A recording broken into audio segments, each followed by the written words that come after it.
It's summer 2020 and city streets begin to move again, but in the heart of the city, Guildhall Yard stands empty. Out in the country, something stirs. The long haul to Metropolis begins. Today we remember this was the way it was before lockdown. Busy streets, carts of old, by horse, by foot, by mechanical power, all came to be marked by the keeper. That was cart marking, as we knew and loved it. Now it's July the 15th, and this year it isn't quite cart marking, but Carmen are not easily defeated. So this is Cart Parade 2020.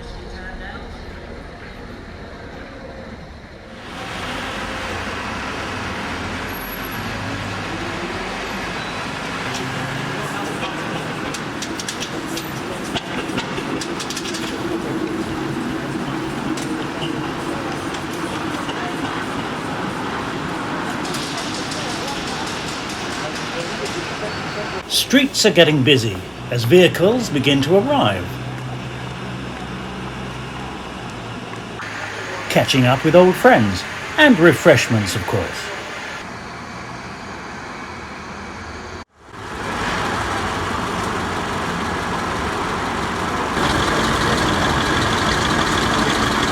Let's soak up some of the early morning atmosphere.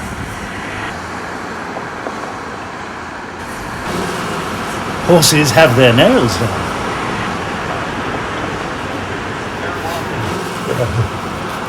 Good. Pause.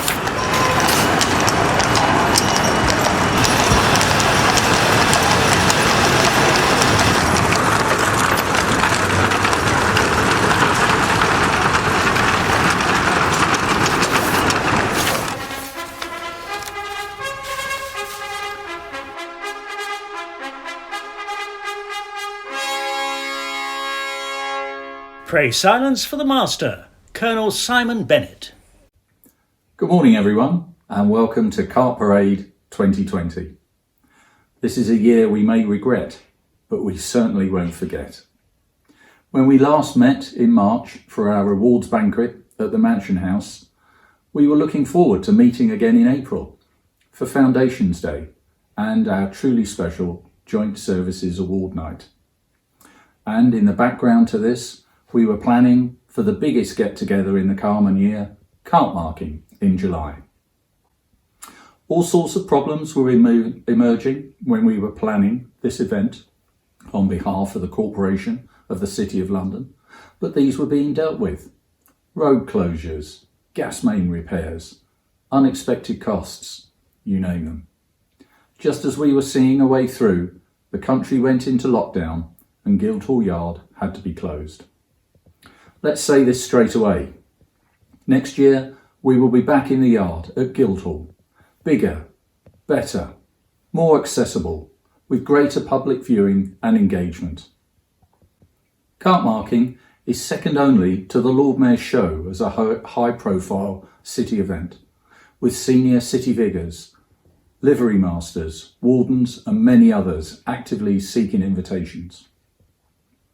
This year, the country may have been locked down, but its people have not been locked out of what they need, because its movers have shaken their fist at the virus and kept the wheels turning 24/7.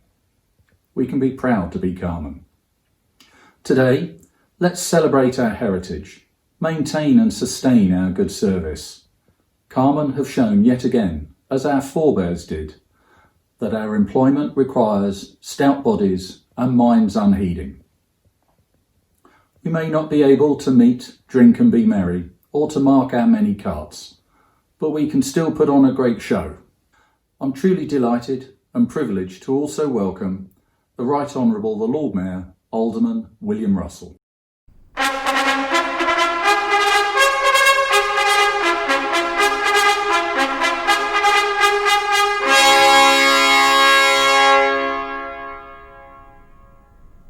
I'm delighted to join you today for what should be the annual cart marking.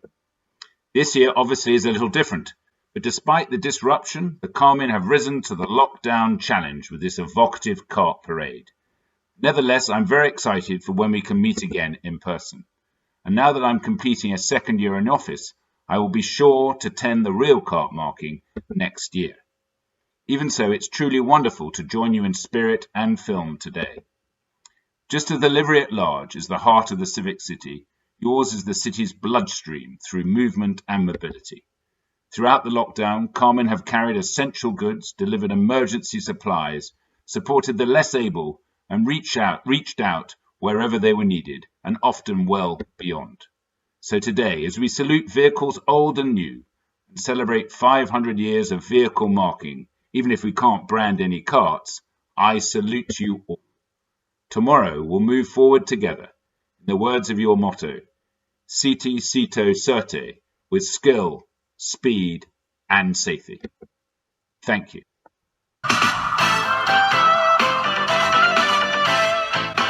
The city police have always been there to help Carmen, and their bike is properly marked. But first, everyone needs to be safe and sound as we welcome the Master Glover, Roger de Courcy. I'm both honoured and privileged to be invited to take part in this important annual event in both of the calendars of the Carmen and of the City of London. On behalf of the Worshipful Company of Glovers, I have great pleasure in presenting you with a pair of heat retardant gloves to protect your hands and those of the Lord Mayor during the cart marking ceremony.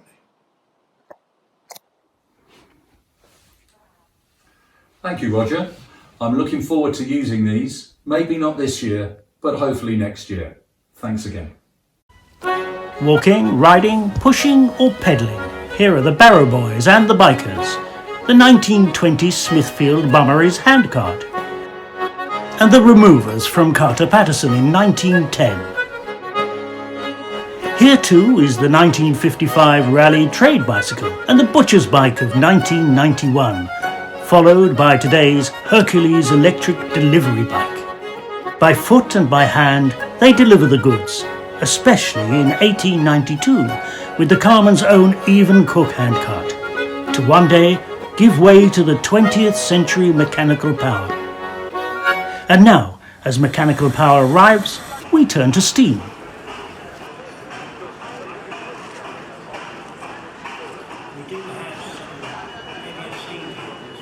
So the engine is a Burrow 5-horse, it's 3-speed engine.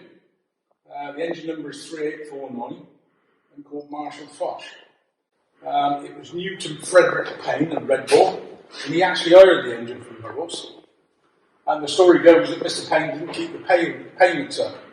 So a man from Burroughs was sent to collect the engine. But Mr. Payne didn't want him to have the engine, so the night before he was taking it, he got him drunk. But in the morning when they all got up, the man from Burroughs and the engine was gone. The engine is, like I say, a 3-speed engine.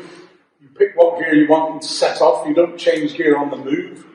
And how it works is the fire sits up under there on fire bars, and the heat goes through the boiler. The water level is approximately there.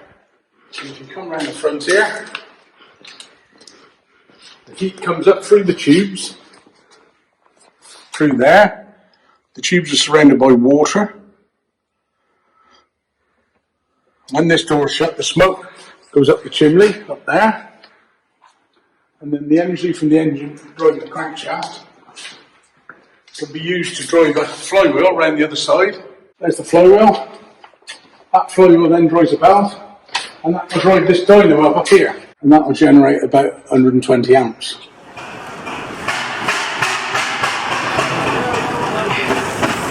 Well, it just gives you an inkling of the power of this machine. It will be incredibly powerful. As I said to you earlier, this was the size of the showroom. The showroom will do about up to 4 or 5.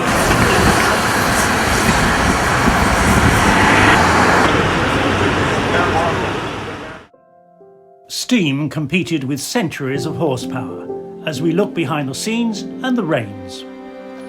For Carmen did not invent the wheel, but they made it their own, not least with their green and sustainable cart of 1910, long since restored by the company and normally in daily summer service at the Ironbridge Gorge Museum, carrying visitors around shops and workshops of other trades and guilds. Horses, then, were indeed the lifeblood of the city. delivering goods and carrying people.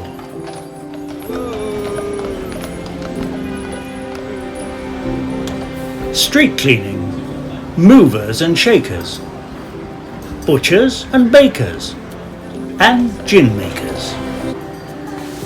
Oh dear, morning!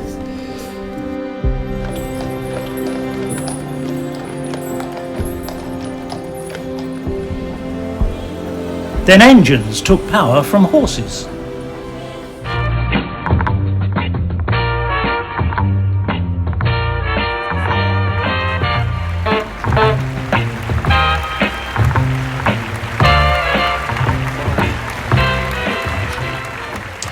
Hello, my name is Paul Sainthouse. This is Route Master number RM1400, which was cart marked in 2019. It is in 1970s and 80s livery of white roundel and white band, as opposed to the gold lettering and cream band of the 1960s. When we first received it, it was in particularly poor condition, having been outside for more than 20 years, but we undertook full restoration to the condition you see today. It was initially entering service on Route 36 in 1963, and coincidentally ended its life on Route 36 in 2004. RM1400 was originally powered by a Leyland 600 series engine. Not the best engine in this type of vehicle, but this one certainly lasted a reasonable amount of time. It was repowered with a Scania unit in 1997 by London General. The driver's cab we spent a good amount of time restoring, as it would have been in the area in which we're trying to represent. As you will see, the controls are very simple. There's nothing in there to distract the driver from his duties, and it was certainly very functional, but at the time considered very ergonomic. As we get on board, you'll recognise hopefully some of the features of that era. The cork-based Treadmaster flooring, phenomenally durable and heavy by modern standards, is a large and memorable feature. The standard Route Master Maquette on all of the seating, which was designed to have maximum durability and create a warm environment. And of course the yellow ceiling, which some say was to mask the amount of nicotine residue created during an era where people could smoke on board. The warm air heating was also a new innovation at the time on the Route Master and was designed to keep the passengers in the same level of comfort as they saw in a modern passenger car of that time. Now I'll take you upstairs. People remember these vehicles for a number of things. The ability to jump on and off the moving platform at the back was one. I'm sure that many of you remember that, and also the ability to climb up and down the stairs while the vehicle was moving. Here you can see what the top deck looks like. Very similar to the downstairs, where notably there is also the tungsten lighting. I'm not sure how long these bulbs would have lasted in a modern environment, but certainly they were very atmospheric during the period up until the 1980s when they were phased out. To the rear is what we call the lover's seat. I'm sure everybody had their favourite position in this vehicle. Mine was actually just behind the driver, where you could see exactly what he was doing.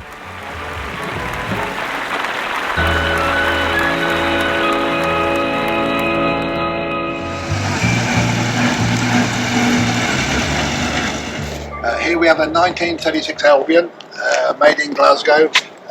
When it came from the factory, it would come chassis and scuttle, so that would come from the factory, there's that scuttle on there. Then the cab was manufactured by somebody else, I can't tell you who, later stage. She was supplied originally to Bassett Sweet people in London, Woodbury in London, delivering around the home counties. They kept it for a number of years, and after that it went into showman's life. A company called Thurston's in Northampton, who used it throughout Great Britain, pulling up to 3 trailers. When she was new, Albion usually supplied petrol engines, but if you sort of said no, you wanted a diesel, and you're going to buy an ARF or another Leyland or whatever, got a diesel engine, Albion would put in a diesel engine, and this has got a 5LW Gardner engine, and absolutely reliable. As long as you've got a battery on her, you can start on the handle when she's hot, but when she's cold, you give in before the engine starts, I'm afraid. As I say, went to Thurston's, the fairground people, they used it pulling the waltz all throughout Great Britain until the 60s. It then just got parked up. I bought it in the late 70s in a derelict state. It had a box fan body on at the time. I lifted the box fan body off and that completely collapsed. As a haulage contractor, we never really ran box fans in that era, so I put a flat body on it and put it in our livery. Took a lot longer than I thought for. This is all wood panels covered by aluminium, but yeah, we're very pleased with it. And, speed-wise, 25 miles an hour is fine. 28 miles an hour, the cab's rattling and you're holding on for dear life.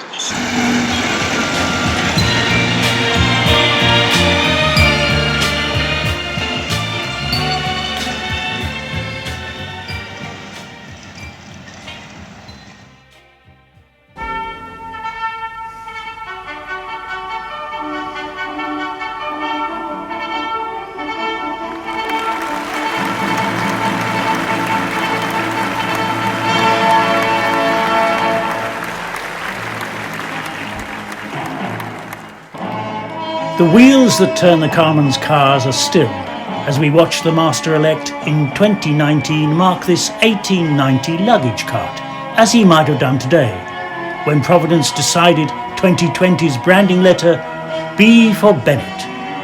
After the Lord Mayor came the 1910 dust cart. Then lunch later with 1920 food on wheels, with these Chelsea pensioners in their 1890 Rambler charabanc.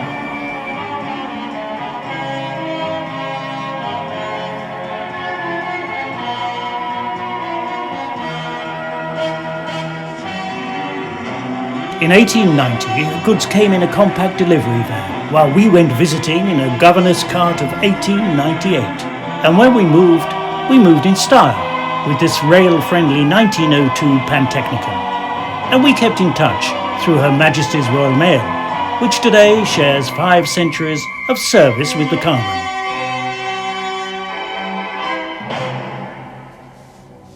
Today we travel fast on flyover and motorway.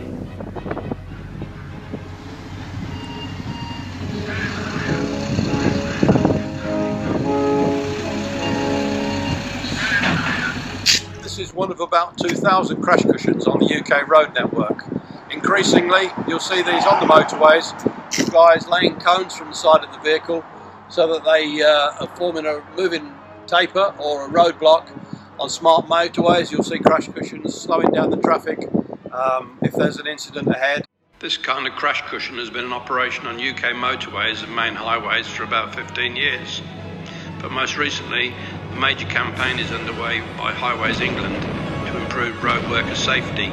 The organisation is now testing autonomous vehicles. The crew work off a lead vehicle laying cones, whilst a second driverless vehicle follows exactly in its tracks. The second vehicle mimics the lead vehicle, so it accelerates, brakes and steers in exactly the lead vehicle's path. The crash cushion is carried on the second vehicle, and in the event of a hit, all impact is on a vehicle with no operatives aboard.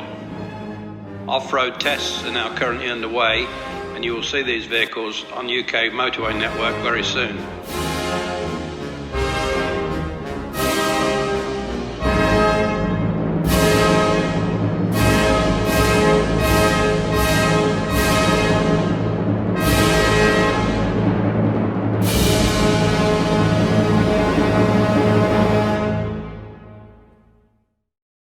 Today at Jodine's at Greatland, looking at this Leyland Lynx, produced in 1940 for the War Department and demobbed in 1948 to the Ministry of Supply. It eventually worked for the Atomic Energy Research Authority at Aldermaston and later at their testing ground in Essex.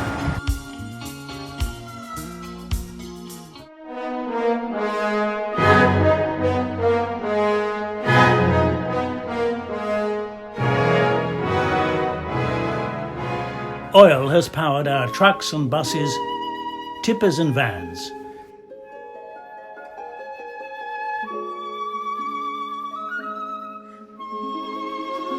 Cabs and coaches and ambulances. It also steamed ahead with the 1937 Sentinel steam wagon, while World War I mechanisation brought 1,000 AEC-B-type buses to the front, as we sallied forth in 1914's Leyland torpedo charabancs.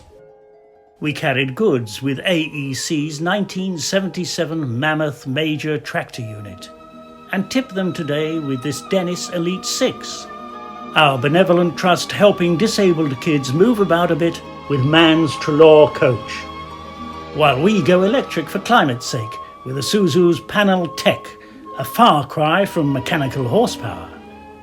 A horse can pull more than it carries. It also has a walking speed of just 4 miles per hour and can only work 5 hours a day. The Scammell mechanical horse could reach speeds of over 20 miles an hour and could work all day and all night, and quickly saw off the horse and cart when it was introduced in the 1930s. Just like a horse and cart, the mechanical horse had to be able to turn on a sixpence because station goods yards were very narrow. This 3-ton 1934 vehicle is one of only 30 still in existence in the world. The original mechanical horse was a simple design fitted with Scammell's own petrol engine that sits behind the driver. Along with its turning circle, the key to the Scammell success was the amazing way it coupled to its trailers.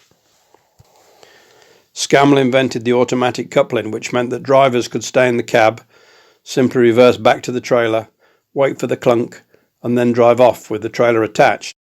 To remove the trailer, all they had to do was pull a lever. The trailer landing gear wheels would lower to the floor as it would detach. To start the vehicle, you needed to use the cranking handle, which gave the driver a little exercise. Hundreds were bought by railway companies and were used to take goods from factories to the railway station, where the goods were onward shipped across the country on steam trains. Another big market for these trucks were breweries, and they were used as drays to deliver beer to pubs and hotels.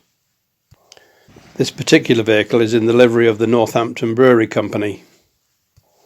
It was originally restored in the 1980s but had fallen into disrepair. It was donated to the Rushden Historical Transport Society, who have put it back into its resplendent form.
This is a beautiful example of an ERF Sabrina.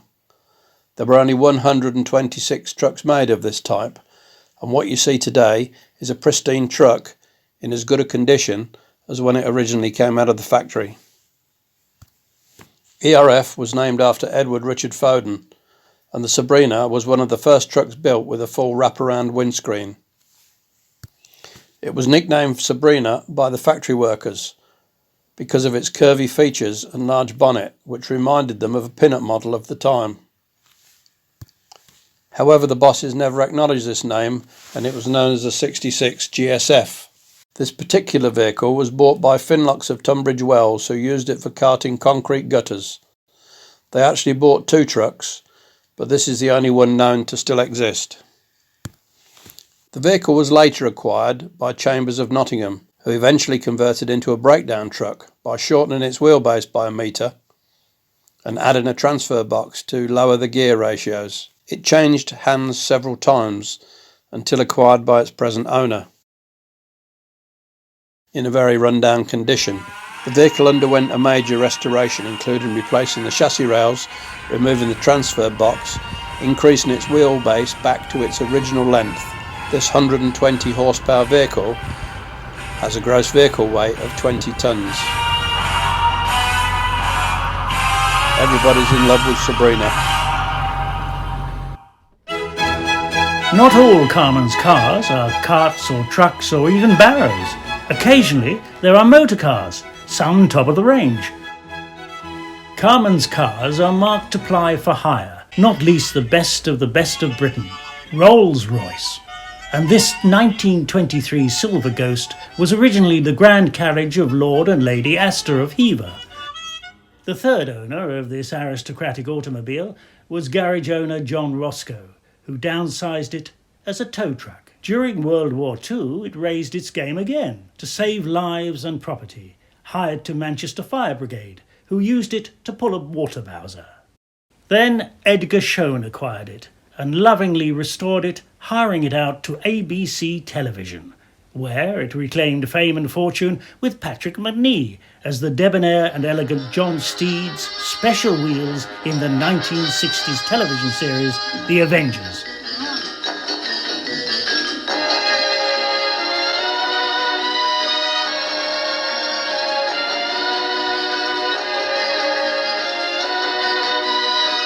With Diana Rigg as Emma Peel.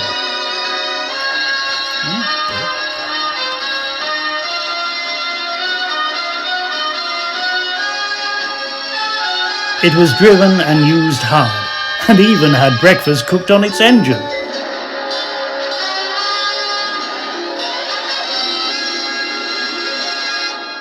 When Edgar Schoen died, the car was abandoned.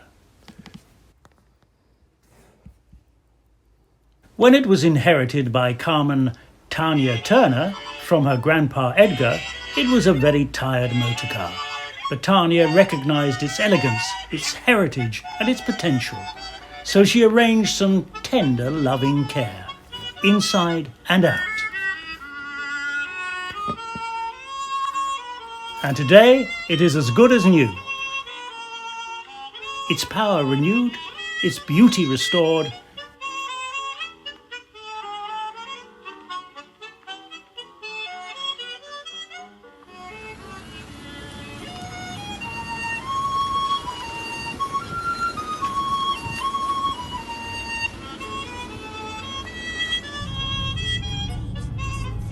her son is its dedicated driver.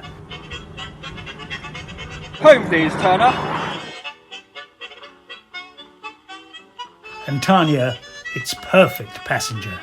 Once again, this superlative Rolls-Royce is among the best of Britain, a veritable Carman's car. And even has some unusual drivers.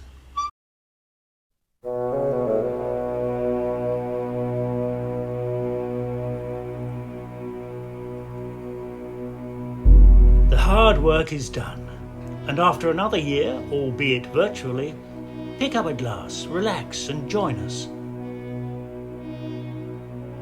And let's not forget those pleasurable times dining in Guildhall.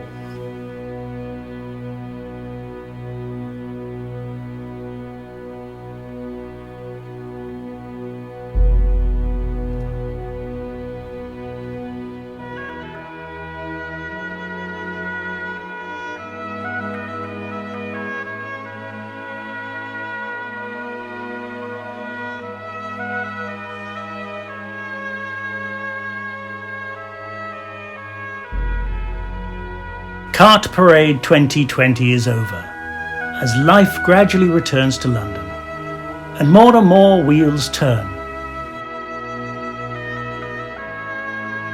while Carman contemplate the future. In 2021 we will return to Guildhall Yard. Carts will be marked once more, and we will verily meet again. Until then, move well with skill and speed and safety. CT, CITO, Certé.